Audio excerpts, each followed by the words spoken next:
So I think the one thing I will be sure to say is when we step forward and we step forward to be of service, helpfulness shares through us. And so we are blessed as we serve. So it doesn't require an external blessing, like nothing needs to be added to that.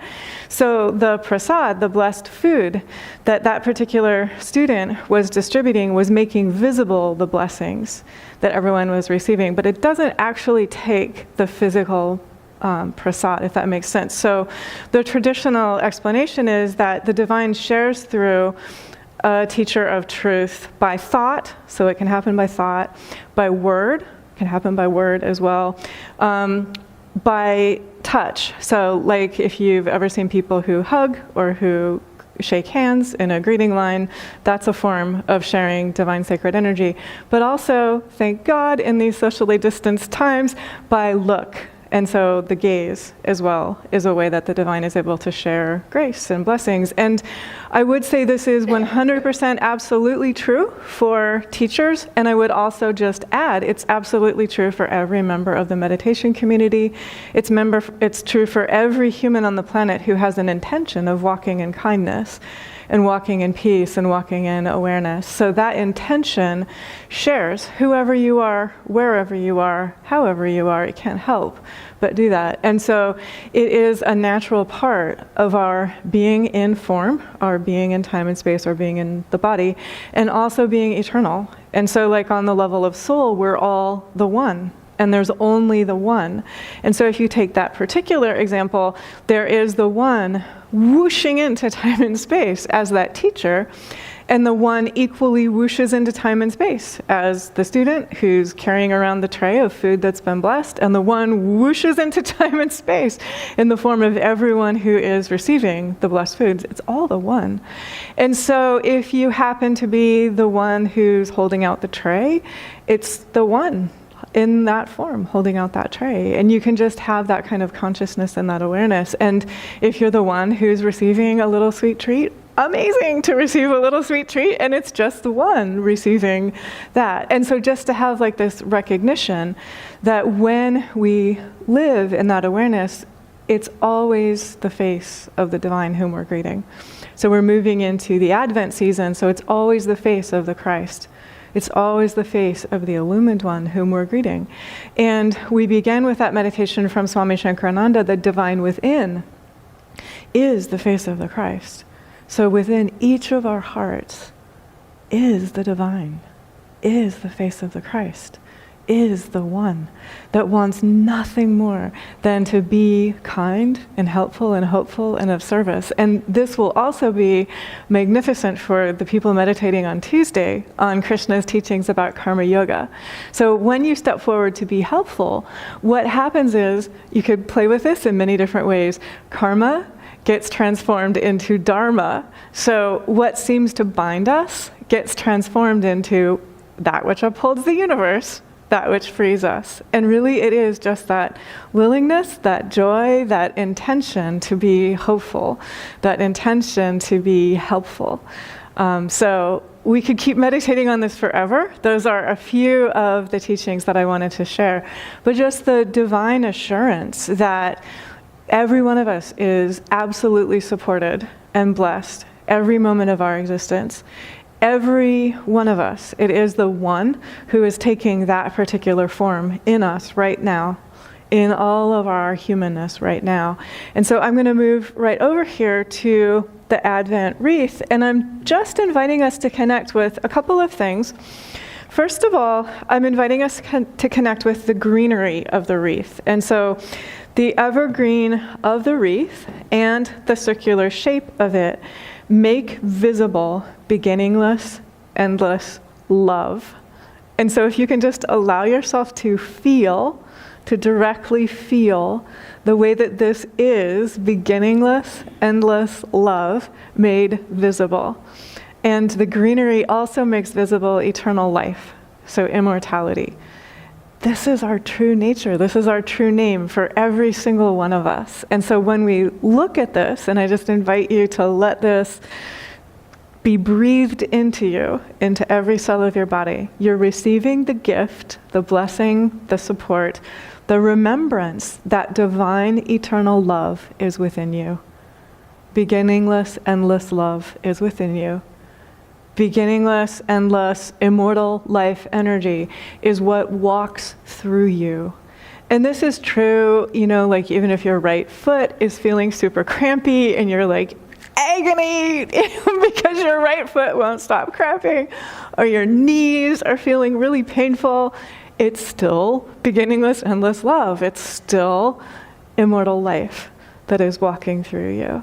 And so to have just such respect, such incredible respect for the way the divine is alive within you, in your own feet, in your own knees, in your own lower back, no matter what the condition is, in your very body, that is the divine.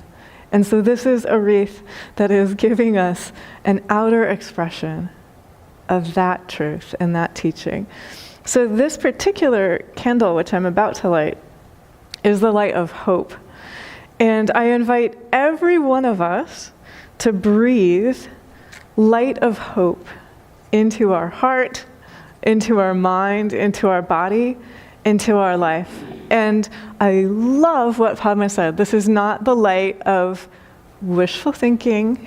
This is not the light of daydreaming. This is the light of, I hope in the divine. The divine within me gives me hope. The divine within me gives me courage. The divine within me gives me strength. The divine within me gives me trust. The divine within me gives me faithfulness. The divine within me gives me fortitude. The divine within me gives me follow through. And so the light of hope, which I will light right now, and again I'm inviting us, breathe this into the heart, the mind, the life, the body. The light of hope already makes love visible, already makes the face of the Christ visible, already allows us to touch and to trust the divine within each of us, and to truly open to the way the divine is in our heart, sharing with us, being of absolute support, directing our every moment, our every heartbeat, our every step, our every breath, helping us to connect with the true, helping us to connect with the real, and helping us to be that in absolute humility and simplicity. And when we are truly in contact with humility and simplicity, we're also not afraid to be majestic. And so, guess what I'm greeting today? Your majestic self as well. And so when we're in contact with the light of hope, we're also in contact with the majestic light of the divine within ourselves. So I will read, this is from Isaiah chapter 40, verses which we all are likely to have heard before. And I invite us to listen as if we're hearing for the first time. I also invite us to listen with awareness of the context in which they appear in Isaiah. So Isaiah is one of the most beloved scriptures. And when you read through Isaiah, which I would invite everyone to do, you just hear echoes from sacred teachings that just ring in your heart, like the voice of truth crying across the ages, and also freshly born anew every time we come into contact with these sacred syllables. And they're always words that are telling us when empires are crumbling, when institutions are falling, when times of crisis and change and devastation and destruction are upon us, put your faith in the divine. Put your hope in the Lord. Put your absolute trust in that which is eternal, in that which is unchanging. And so one of the images, this one actually makes me smile and laugh a little bit with joy, but Isaiah says, people are like grass. And another thing that he says is, people are like grasshoppers. So, which are you? Which have you been being lately? It's true. I mean, he's saying basically, he's looking at the span of the universe. He's looking at the span of the eternal. And he's basically saying, are you going to put your hope in grasshoppers? Or are you going to put your faith and trust and hope and strength and courage in the divine? And you can tell what he's recommending. He's saying, if you're choosing between grasshoppers and this majestic, vast expanse of the eternal, the unchanging, the magnificent, put your trust in that. But also, we begin with realizing that the divine is within us. The divine is strength within each of us. And so basically, when times of uncertainty and fear and destruction and decay and change and transformation are upon us, the eternal is already within you. The truth is already present. Courage and strength, hope and faith, trust and comfort are already within you. And so Isaiah says, comfort, oh comfort, my people. And so if you need to have comfort, come back to that awareness of the divine within. Come back to that courage, that confidence, that warmth, that steadiness, that brightness. It is within each of us. And that it is which guides our every step. That it is which breathes our every breath through us. That it is which reaches out in hopefulness and is there in the activities of karma yoga, in being of service, which puts us into direct contact with what upholds the universe. It puts us into direct contact with the blessing, the energy, the realization of the eternal, of the one. And so Isaiah says, a voice of one calling, in the wilderness, prepare the way for the Lord. Make straight in the desert a highway for our God. Every valley shall be raised up, every mountain and hill made low. The rough ground shall become level, the rugged places a plain. And the glory of the Lord will be revealed, and all people will see it together. I'm going to pause there for just a second. The laws of energy are being described right here. The way in which the laws of energy are always in motion in the realm of time and space. The laws of energy bring balance. The process of coming into balance is one of the things that we're observing.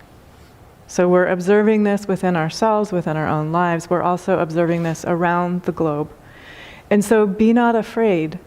Be aware that this is a process of coming into balance. It is the laws of energy, the laws of the divine. They are eternal.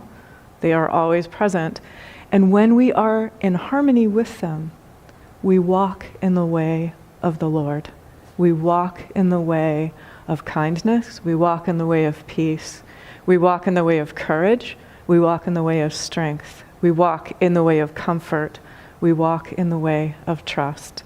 And that's the process that is being described right here. So let not your awareness be swayed by fear. Let yourself not be discouraged. Be not dismayed. Harmonize. Balance within yourself. Align with the laws of energy. Work wisely with the laws of energy so that you're finding peace and you're finding poise and you're finding balance and steadiness within yourself. Isaiah goes on to say, the Lord tends his flock like a shepherd. He gathers the lambs in his arms and carries them close to his heart. He gently leads those that have young. He stretches out the heavens like a canopy and spreads them out like a tent to live in. And so this is that assurance of divine shelter and comfort. And this is, the heavens are stretched out like a canopy by the divine. And this is the tent. This is the home. Every one of us and everyone on the planet is always at home under this all-encompassing tent of the divine. He compares this to the humans who are like grasshoppers. So if you see the grasshoppers hopping around, that's what grasshoppers do. Be in contact with this divine tent, with the heavens that stretch above you like a canopy, with the earth beneath your feet, with the highway for the Lord. This is a path we have been given, and we are invited to walk in this path of harmony, in this path of awareness, in this path of peace, in this path of comfort. And then Isaiah says, he gives strength to the weary and increases the power of the weak. Even youths grow tired and weary, and young men stumble and fall. But those who hope in the Lord will renew their strength. They will soar on wings like eagles. They will run and not grow weary. They will walk and not be faint. So, if you, over the past week, have ever experienced a moment of tiredness, here's a divine practice based upon this teaching, which helps us connect directly with the laws of energy that are always present and always available and always present to support what is highest and best. So say that you have a moment of tiredness. The divine within me is abundant energy. If you have a moment of feeling like, how can I possibly accomplish this? I don't know if I have the strength. The divine within me is boundless strength. You can feel the way that it shifts immediately. If you have a moment of sadness, the divine within me is balm for my heart. If you have a moment of fear, the divine within me is courage. So anytime you have a feeling of doubt, the divine within me is faith. If you have a feeling of being constricted or constrained or limited, the divine within me is boundless. The divine within me knows no horizons. The divine within me stretches out the heavens like a canopy. I need never be afraid. I live in the tent of the divine. And always when we walk in this awareness, we will find peace. We will find steadiness. We will find awareness. We will have humor. We will have at our fingertips and within us access to healing energy, access to sort of an uprising of encouragement and wholehearted, pure-hearted laughter, the ability to keep going no matter what it is it seems the divine is asking us to keep going through. So, one of the practices which we can enjoy if we are feeling particularly venturesome is a practice of forgiveness. And so we are preparing for all the love in the universe to be born through us. That's what Advent is all about. Preparing not just for some of the love, not just for like a small portion of the love, but all the love in the universe, asking to be born through each of us. And forgiveness helps us connect with all the love in the universe. And it helps us connect with all of the teachings, all of the sacred teachers who have walked this way before us. So I'm going to share a story, a true story that I came across. I think this was like a week ago Wednesday that I came across this teaching. And a university student came up to me and said, "You have to read this," with such fervor that I said, well then, I have to read this. And this is one of the things that I learned as a result. And so don't ever be afraid to share what encourages you and what inspires you, because this is something that made me weep. We'll see how I do with telling the story. So this is a story that goes back to the Netherlands. And so it's during the times that we refer to as World War II. And it's a woman and her sister who are Christians.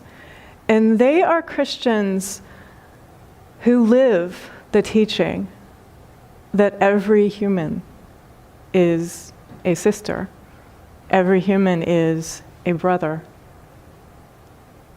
The way the yogic teachings say this, every human is my own self.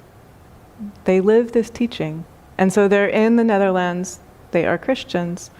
But when Jews start being persecuted and killed, they give refuge to Jews. As a result of this work, they are caught, and at age 50, this woman and her sister are sent to a concentration camp. You know the pain and the absolute lack of respect for life and for sacredness that represents.